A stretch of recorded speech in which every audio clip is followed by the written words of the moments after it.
Welcome to the Susan Sly Project, where entrepreneurs rule, startups launch, and the side hustle becomes the main hustle. Ladies and gentlemen, your host, Susan Sly. Well, what is up, side hustlers? I hope you're having an amazing day, and shouts out to all of you. We are in 112 countries all over this beautiful, beautiful planet, sharing the mission and the vision that yes, you can. You can start a business, you can scale a business, you can start a side hustle. Wherever you are right now, you can even pivot your career.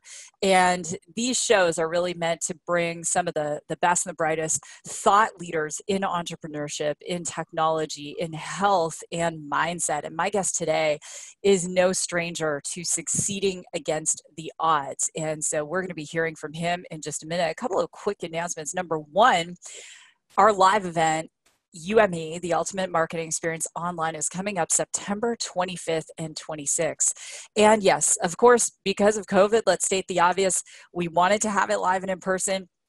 The whole focus of the event is that we bring together amazing YouTubers, podcasters, social media experts, and you learn and then you apply and you have the coaches right in the room. Well, because of COVID, we couldn't do that, but it's even better. The question I always ask myself is, how can I make it better? So we are going to start the event at noon Pacific on Friday, September 25th, which happens to be my birthday, so it's going to be a really good day. And we are going to go for about 4 hours in that afternoon. Then we'll go Saturday morning, and we will be going Saturday morning from 9 a.m. to about 3 in the afternoon. And our closing keynote speaker on day one is none other than Mr. Bulletproof himself, Dave Asprey. And Dave has written several New York Times bestsellers. He's the creator of Bulletproof Coffee. He's a successful entrepreneur. And right now, Dave is going to be on an upcoming episode. So we have him coming up. I'm going to be interviewing him. He is so passionate about the newest commodity. And no, it is not Bitcoin. It is not artificial intelligence. It is not some kind of other cryptocurrency. It's actually sleep. And so Dave is going to be here in a couple episodes from now, and we're going to be talking about sleep. We're going to be talking about his new book.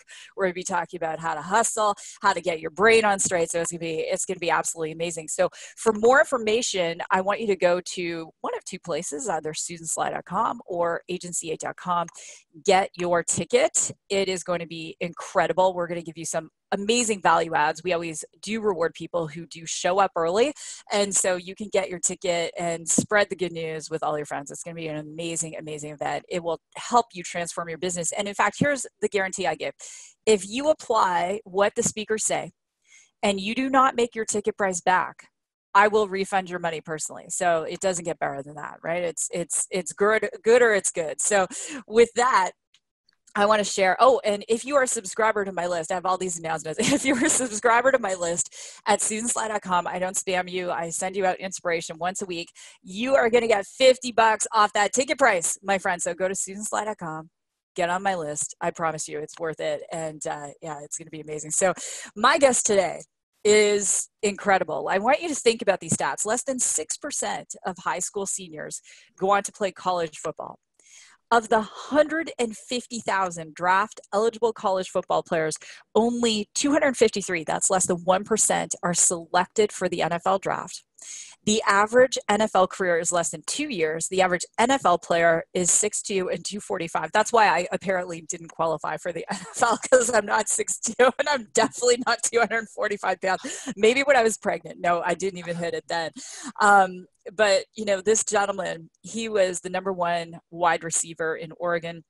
And he didn't even receive a Division I scholarship offer. He was fast, but at 5'9" and only 133 pounds, he was told he was too small. He was told he wasn't going to make it. And his story of perseverance and going on to play with the great Joe Montana and succeeding in the NFL.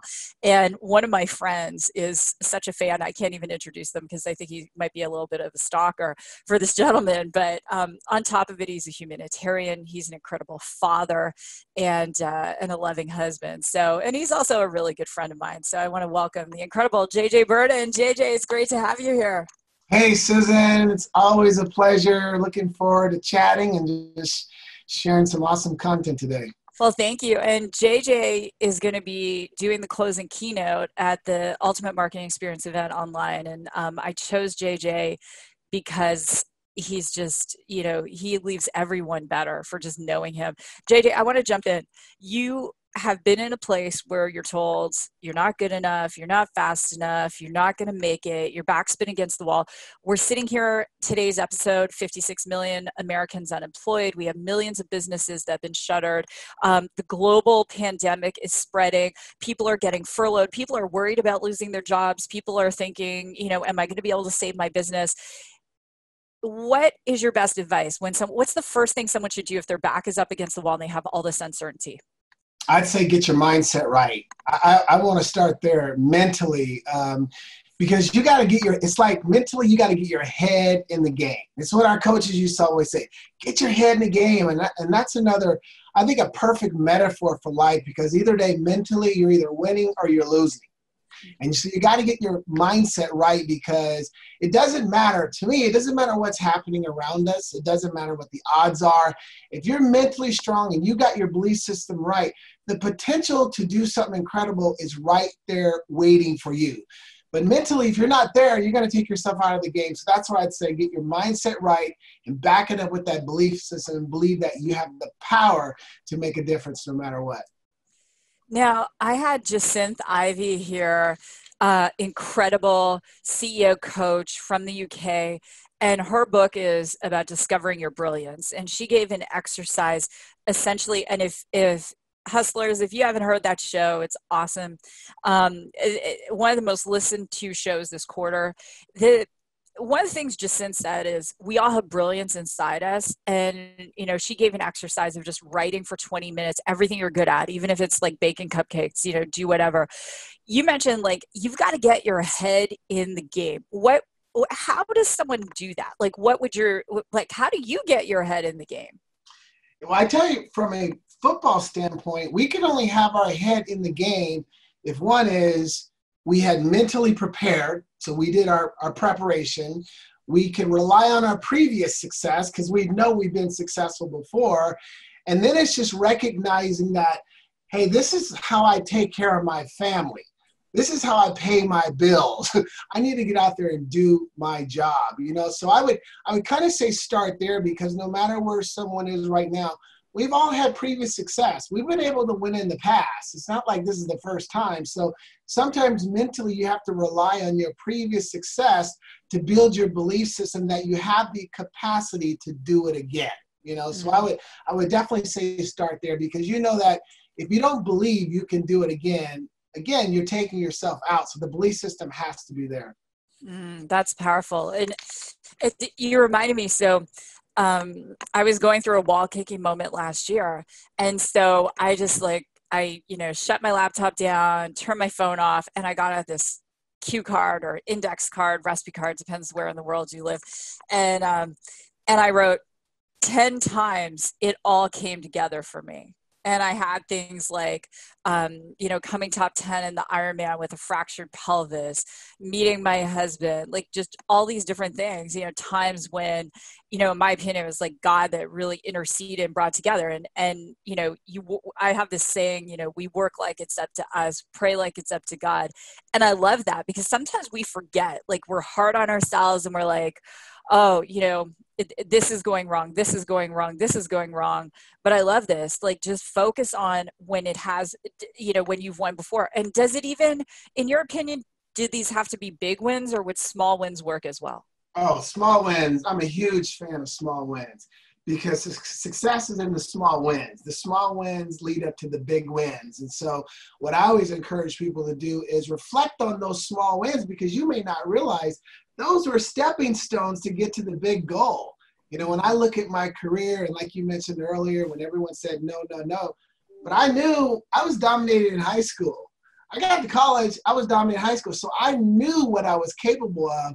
I just had to ignore the doubters and stay focused on my plan and show them what I was capable of doing. So, but yeah, the small wins it add up to big wins, and I'm all about making those incremental improvements, those small little improvements every day. Because as a pro athlete, when I got to the NFL, everybody was a great athlete.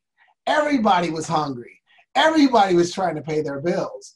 So it was those incremental small wins from day to day that made a difference in whether you played on Sunday or whether you were watching the game from your sofa on Sunday. So I developed a habit of that over time. And since my career is in it, I'm still knocking off those small wins because eventually it leads to the big win. The small wins lead to the big ones. I love that. Whether you're playing or whether you're watching. And yeah, I mean, it's, you know, when we think about it now, just to digress for a moment, because, you know, if you've been listening to my show for a long time, you know, I'm like a huge NFL fan. And I was texting with my friend and former client, Kirk Muller. So Kirk, this is NHL. Don't worry. I know sports fans, don't be like, oh, she's mixing her game. She doesn't know what she's talking about. I do. So, you know, I was texting back and forth with Kirk. And Kirk was my client many, many years ago. And he had been released from the Florida Panthers. Everyone said he's washed up in his 30s. He's done. He's not going to be in the NHL anymore. And he came to me and he said, Susan, can you help me get more playing years in the NHL? And I said, listen, brother, if you do everything I tell you to do, you eat how I tell you to eat, you sleep how I tell you to sleep, you're going to do it. And we got him 4 years for the Dallas Stars. He scored the game-winning goal in OT against Edmonton. And the reason I mention this, so he's now the assistant coach for the Montreal Canadiens, one of the most prolific teams in all of NHL. And I'm like, dude, what is it like with no fans? And he's going, the players are actually playing harder because there's no distractions. I want to ask you that. NFL with no fans. What's your thought on that? We will come back to this, but I wanted to ask you that so badly. So I did an interview with a Portland ESPN station recently, and they asked me that, and they said, oh, it's going to be so hard. And I go, no, it's not. Those are men. That's their job. Even if there's no fans out there, you're still being evaluated. They're still watching film. There's still a guy behind you ready to take your job. And so those are self-motivators for a professional athlete. Yeah, you'd rather have the fans in there and cheering, but at the end of the day, they know that's their job and they got to do their job. And there's always that guy waiting behind you. So professional athletes are professional athletes for a reason. Good, bad, ugly, they're going to still give their best because that's what they do. I love that. And I'll tell you, in pro Ironman triathlon, it is a lovely notion to say you're going to bike 112 miles and you're going to have fans along no. I was doing the Ironman in Malaysia, and there was like a monkey that ran in front of my bike. That was the most cheering I got. It was, you know, and I used to play lunchtime soccer in this men's league at the Royal Military College, and it was intense. Like, I still have dents in my quad from like getting smacked. Wow. And no one was watching, but it was like such an intense game. Let's transition that. There are a lot of people I know say to me, oh, JJ, if only you could like literally come to my house and, you know, mentor me so I would build a business. And there's that attitude that people have that they think they need external motivation in order to be successful.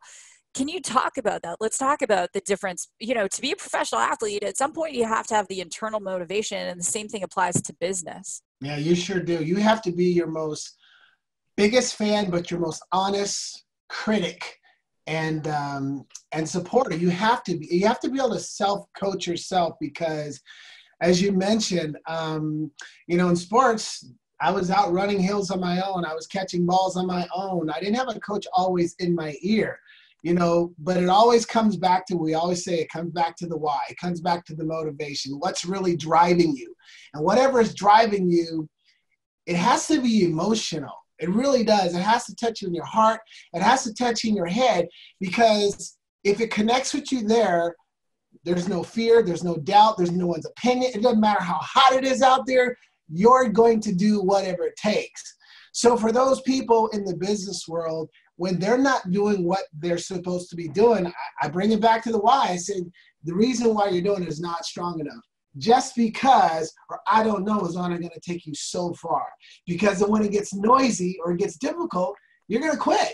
You're going to give up. You're going to blame someone else because of your lack of success. And so I've always been a self-motivator from the little bitty guy. Just show me what I got to do. I'll do it because I want to be the best at whatever I do. I don't have to win, but I want to make sure that I give my best so that when I'm done, I did my best and I prepared my best and I feel proud about my performance. So yeah, it comes back to the old-fashioned why. Why are you doing it? What is the reason? Because when the why is strong enough, the process to get there is not a challenge. You will do whatever it takes. You and I'm very internally motivated. I don't need someone to, cheer me on to do anything. My love language, if anyone's done Gary Chapman, the 5 love languages, is like words of affirmation, right? But I don't need it. I can self-motivate. Like right now, my 5K time is like 10 minutes slower than my all-time best. But every week I'm going out and I'm doing a time trial and I don't care. I don't care. Like, I don't care about my age. I don't care about anything. I will get that time down and I don't need anyone cheering me on to do it. I think that there are a lot of people out there who don't have that athletic mindset. COVID has really thrown them. Their alcohol sales are up. People are self-medicating more. What tips would you give to someone who's listening to this right now and going, I want to be like you, JJ. I want to be able to self-motivate, but I feel paralyzed. I feel stuck. Like, what would be some baby steps for them? One thing I would say, because not everyone is self-motivated right away. I mean, that can be learned. So I would say if someone's weak in that area, I would say find a mentor, find a coach, find someone who is talking the talk and walking the walk, who's already walked down the road that you're trying to get on. And you can see in social media, you can see who's building it, who's working and who's not. So I would say find someone, because think about this, the greatest athletes in the world, Michael Jordan, Wayne Gretzky, Carl Lewis, whoever, they all had coaches. They all had mentors. So don't be afraid to ask for help. So that's where I would say start.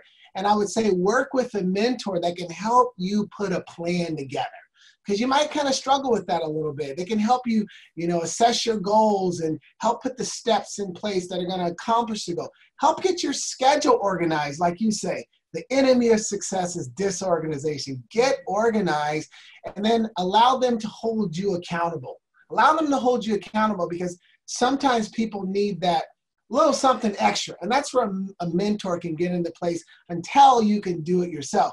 But always have a mentor to some degree, because I have so many different mentors in different professions that I need from time to time. So don't ever think that you're too big, you're too successful, you're too good to always have that mentor, that coach helping you out.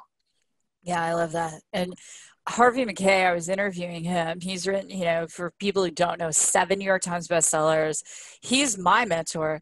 And he's like, Susan, when I was in my 70s, I decided that I wanted to become, better at tennis. So I hired a tennis coach. And then when I was in my 60s, I wanted to get better at golf. I hired a golf coach. When I decided I wanted to write New York Times best-selling books, I hired a writing coach.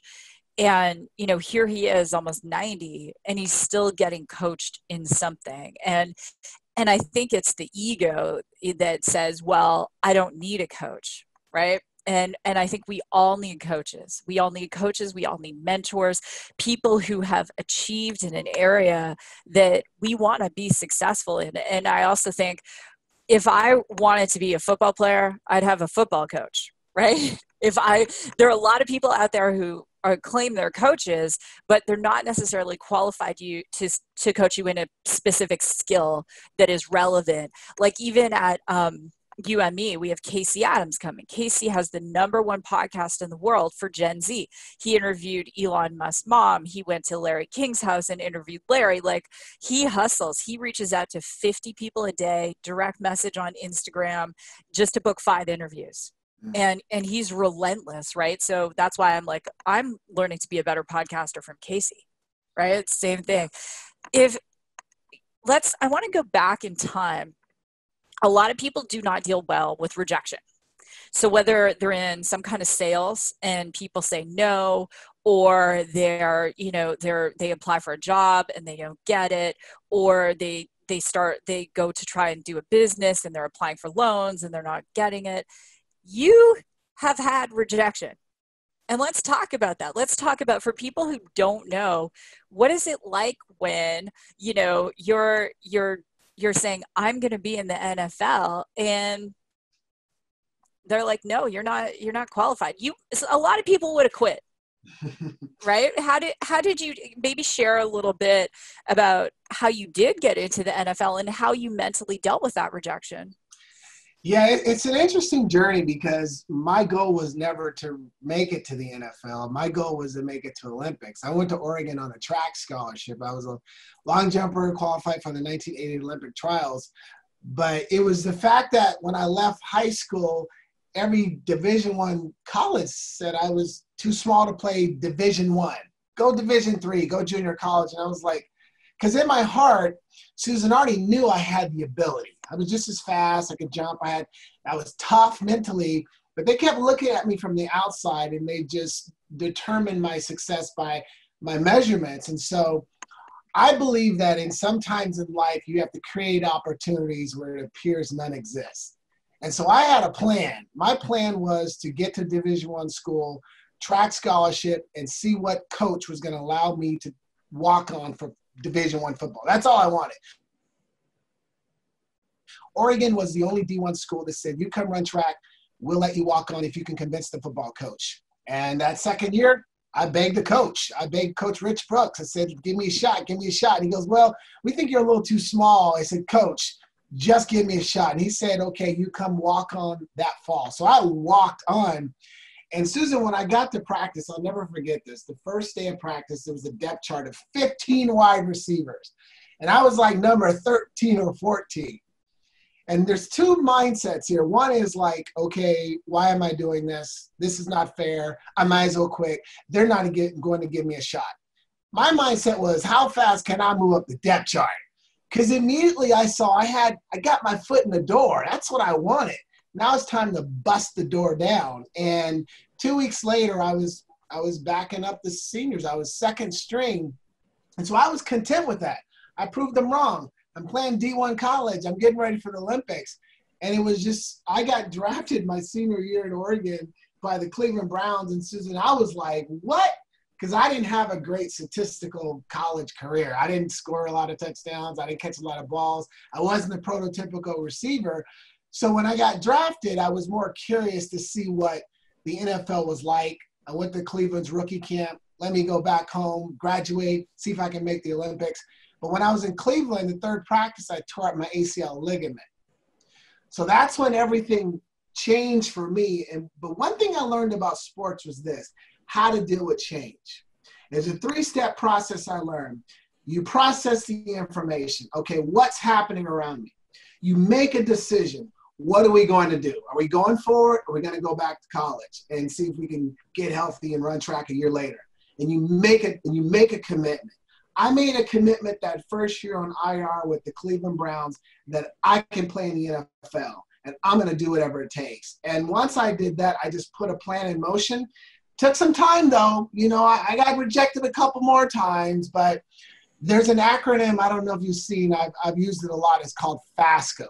It's failures, adversities, setbacks, challenges, and obstacles. This is what we deal with in life. And for me, when I deal with FASCOs, these are my opportunities for breakthroughs. Breakthroughs are when you can make that decision and take your life in another direction. And that's what happened with me as I got rejected over and over. It made me bigger. It made me stronger. It made me more focused. It made me more hungry. And I went on to play 9 years in the NFL. Whoever would have thought that?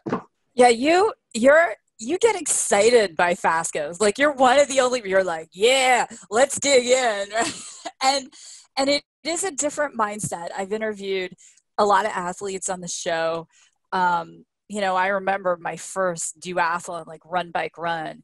And I see these girls and they're in triathlon and duathlon, you line your bikes up and there's like the elite rack. And I'm looking over there and I'm like, in 1 year, I'm going to be on that rack.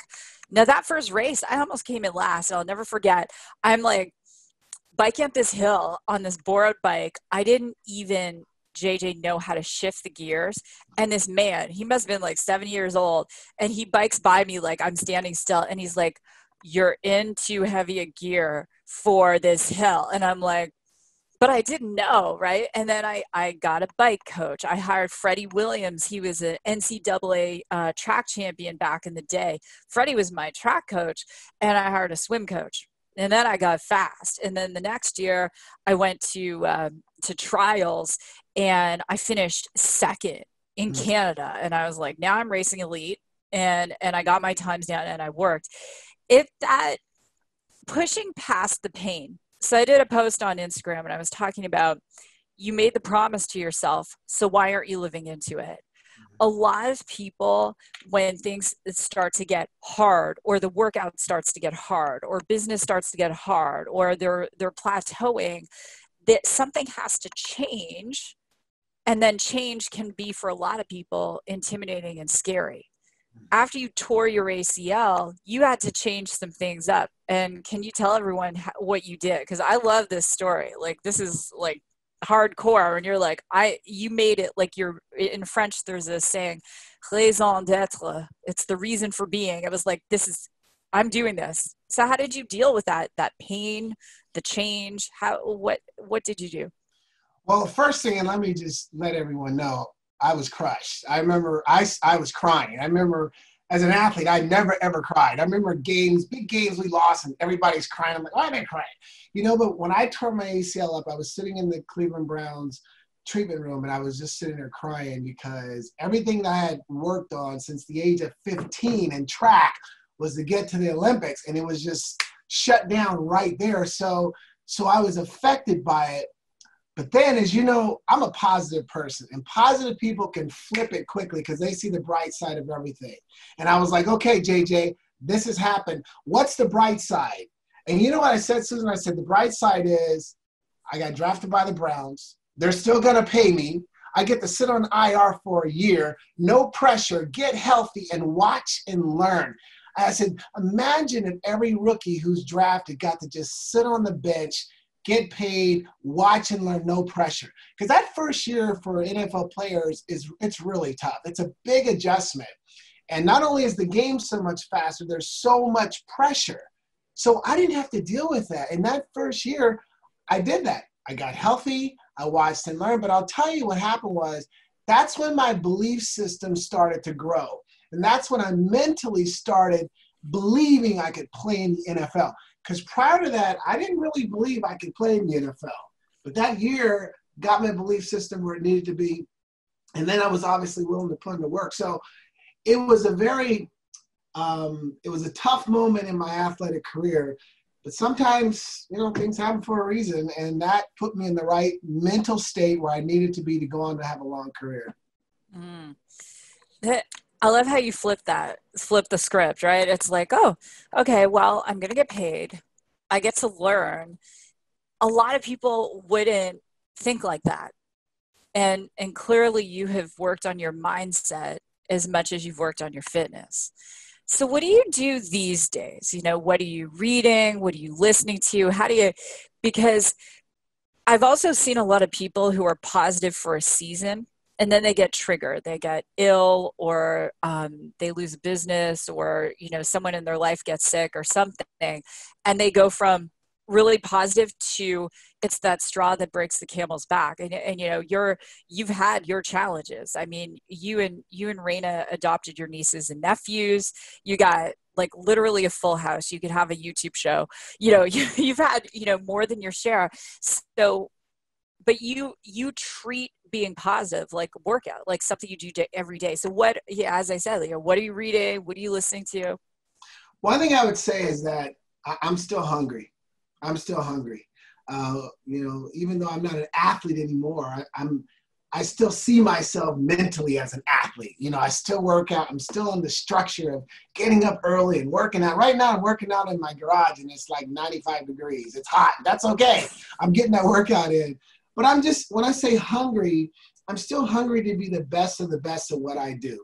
If it's to be the best father, be the best husband, I'm working at that. If it's to be the best speaker, the best, nutritional coach in my business, whatever it is, I don't like mediocrity. I want to be the best. I don't have to be number one, but I just want to give my best. And so every day, Susan, I'm constantly challenging myself. I'm reading different books. Right now, I'm reading a book by my buddy named Jake Thompson, Compete Every Day. He talks about competing against yourself every day.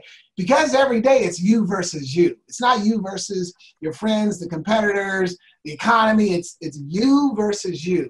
The man or woman in the mirror you see every day. You have so much control over what you do. So every day it's like, how can I be better than I was the day before? How can I be better than I was the week before? So it's that constant drive to just get better and improve and grow. And so whether it's, pushing myself, I have different coaches, I'm listening and to so many different podcasts such as yourself and learning from others. And so I'm in that mode of just always staying hungry, just trying to get better every day. I love that you said that. You're still hungry. Like that's the key, because it isn't easy. Success isn't convenient. Every day, I like that, you said, how can I be better than I was before? So every day, what I do in the morning after I meditate and pray, I'll write the following question: how am I further ahead than I was yesterday? Right? And there are no small gains in my mind, right? No small gains. This is a funny story. So I won't name the bank, but let's put it this way. So my listeners know I'm originally from Canada. There's a Canadian bank, and my kids needed bank cards because they're, they can't, we're here on visas in the United States. We can't get, the kids can't get bank accounts or anything. So last week, JJ, I wait for an hour. And then you hit the button, call me back when, whatever. So I hit the button, then they call me back, and I'm waiting for like half an hour. Then yesterday, I'm like 90 minutes. And then someone's like, Susan, it's a Canadian holiday. I'm like, dang, I forgot it was a Canadian holiday. I'm Canadian. Okay. And this morning, I woke up and I'm like, I am going to get this done. I am speaking to a customer care representative, whatever it takes. And I'm literally like waiting on the phone, doing weights in my home office. And shouts out to you, brother, because my home office is like 74 degrees, not 95. And I know how hot it is. Like if you wait for that workout, it's going to be like 120 in there. It's going to be like Bikram yoga with weights. But there was no way I wasn't going to succeed. And it's those things. It's that tenacity and just moving the ball down the field, so to speak. I want to ask you, you're very, very, very focused at expanding your reach, expanding your career. And you also mentioned too that, you're going to have detractors. How do you handle, and this is something I ask, anyone who's a social media influencer or anyone who's a public figure, how do you handle it? Because I know that, you're going to get your share of negativity. You have a very active Twitter account. You're very vocal, especially about the NFL. Like, how do you handle it when someone is a hater? Yeah, you know what? I tell you the truth, I just ignore them. I just ignore them. I don't have time for that. I've heard, throughout my life as an athlete, I've been around a lot of haters. I've heard the worst. I've seen the worst. And for me, I don't let it affect me, because I realize that not everybody's going to understand your journey. Not everyone's going to understand your opinion. Not everyone's going to understand your choices. But you know what? It's not for them to understand my journey and my choice. It's for me to understand them and for me to believe them. And I've always had that mentality, and it's driven me even to this day, that when I have the dream stillers, the distractors, the naysayers, I just ignore them and keep going, because I know what I got to do. I know what I'm capable of doing. I know what's important to me. And I see a lot of people kind of going back and forth with people. And I'm like, man, that's just a bunch of wasted energy. It's like in my businesses I have, not everybody's going to work with me. Not everybody's going to hire me. That's okay, because there's the right client. There's the right business partner out there waiting for me. Yeah, I love it. There are people who get so distracted with that. And it's interesting to watch, like even for Avery, my daughter, I think she's received, like 100 marriage proposals on Instagram last year. And then she's been called like all these things. She has a massive TikTok account. She's managing accounts that total over 1 million followers on Instagram. And she's just like, oh, someone called me this, or, oh, whatever. And then I see other people who are like our age, and it just devastates them.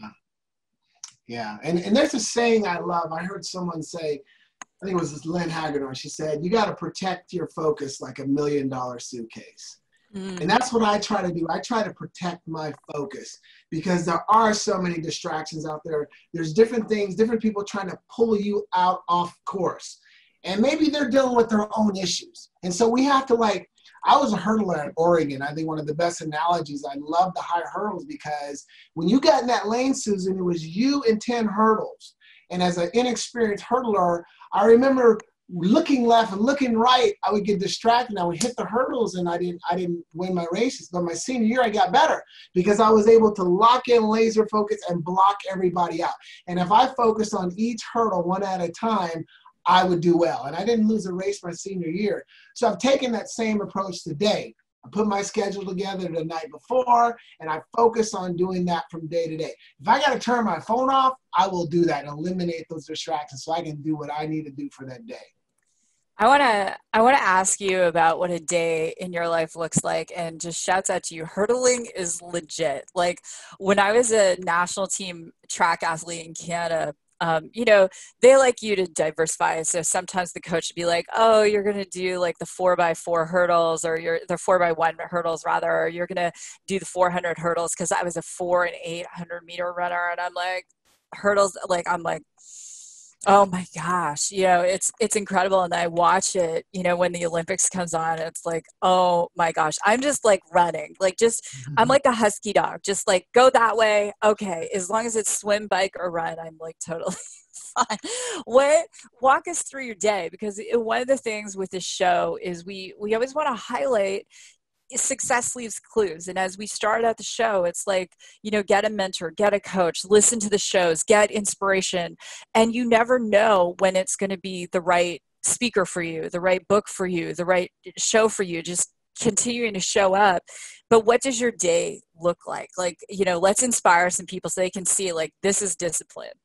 Let me just say this. One, I love structure. And it's one of the things I learned as an athlete, as you know. We were told where to be, when to be there, how long to be there, what to do. And I love that structure. And I've tried to live that same way as my post-NFL career. So every night, I start Sunday night, I plan out my schedule for the week. And then every night, I go over that schedule for the next day in case I need to make adjustments. And I'm up early about 5 o'clock. I'll jump on social media and I might have a strategic post here or there. 6 o'clock, I'm in my hot garage working out. I'm doing, I'm 55 years old. I told someone, I said, some habits just never die. I just love living a healthy lifestyle because mentally it helps you deal with stress. It helps you get through the day too. Plus you feel good about what you're doing. But I usually put in 90-minute workout. It's going to be weights. It's going to be cardio, some abs. And by that time, my meetings usually start around 8:30 or 9 o'clock. And I'm at my first meeting. And, between my two businesses, as a speaker and as a health and wellness coach in my isogenics business, I have meetings set up throughout the day. And it's either I am, reaching out to potential clients. I'm doing coaching calls. I do a lot of coaching calls with my team members. I could be writing, preparing for a keynote. Like I got a keynote Friday, so I've blocked out time to do some writing and preparing for that. I got my wife time. I got that time where I shut down for an hour or two and spend time with my wife, Raina, because you got to schedule that. Because if you don't, the time gets away and you haven't spent that quality time with your wife. And so, and then Raina's really good about dinner. She likes 5 o'clock. She makes sure we get that family time to sit at the table and have those family moments. And even though we only have one child left in the house, we used to do it with all 8, but these are the moments that we really got to spend that quality time with the children. We tell them to put their cell phones in the middle of the table. You couldn't touch your cell phones. And we would just interact as a family, and then it's been my routine, and it's a routine that I stay consistent on. But sometimes life throws you a curve, so don't get me wrong. You're throwing a curveball and you just kind of make your adjustments. You call your audibles from time to time. But I love scheduling because if I get knocked off track, it's easy to get back on track. Mm. Yeah, I hear you. Like that structure, right? Like I crave it. I crave it. And when I don't have the structure, it's like something's off in my world. And and we have a very similar schedule. Like there are no phones at the table. We got all the kids home right now, so it's a little crazy. but it's that, it's that time, that discipline. This morning, I did not want to go running. I'm currently doing like a really deep liver cleanse. Mm-hmm. And I was like, I don't want to run today. Mm-hmm. And it's hot. Like, let's face it, we live in Phoenix. It's hot. Like, at that time in the morning, 7 a.m., it was like 95 degrees. I'm like, I don't want to run, whatever. But I did it anyway. Yeah. And that's the thing. Achievers do it anyway with no excuses. Because at the end of the day, the excuses have to be insignificant compared to the goals and that reason why, as you said. So it's just tremendous. Yeah, and notice what you said. You've mentioned the word discipline a couple times, and I have. It's one of my favorite words. I think discipline is really the game changer that separates the pros from the amateurs, the talkers from the producers. And my definition, you probably heard it, it's the ability to do what you need to do when you need to do it while no one is watching. Just what you described. You didn't feel like doing it. Nobody told you to do it. But mentally, you were your own self-coach and you got yourself to do it. And that takes discipline. And even in the business world, we don't always have someone looking over our shoulder to say, hey, we need to make that call. We need to prepare for that presentation. You need to do this and that. To be the best, even at your job, you have to have the ability to motivate yourself and show the discipline. And do it when you don't feel like doing it. I mean, like you said, who feels like running and it's 90-degree weather or writing? No, but that's what the best do. They do what it takes. Yeah, you do what it takes. Well, JJ, I can't thank you enough for being here, and for all the listeners. If today's show was inspirational to you, it helped, JJ and I would love a 5-star review. We have many 5-star reviews on iTunes. Share on social. JJ is on Twitter at JJ Birden. He's on Instagram at JJ Birden. And you can go to jjburden.com. You need to get JJ's book. And as I said, JJ is going to be keynoting at the Ultimate Marketing Experience online. And JJ, any final words to the people all over the world listening? I would just say, to everyone listening, I'd say I'm going to challenge everybody out there who's listening. And in spite of what's happening around us, you take every day with a positive attitude. And you attack your day with purpose, with power, with passion. You do that with consistency, you win, your family wins, your clients win, your company wins, everybody wins. I love it. Well, you are an inspiration. I'm so grateful to know you. And again, thanks for being here. And to all the hustlers and side hustlers all over the world, I'm sending you guys much love. Stay tuned. We have some incredible guests on the way. And if you haven't checked out previous episodes, JJ, in one of our previous times together, he tells his whole story, and it is so inspiring. If you're looking for that, like, oh my gosh, I could use something that is going to kick my butt, go check out a previous episode with JJ and I. So with that, God bless, go rock your day, and we'll see you next time. Ladies and gentlemen, this has been another epic episode of the Susan Sly Project. For more tips, strategies, and ideas, visit www.susansly.com.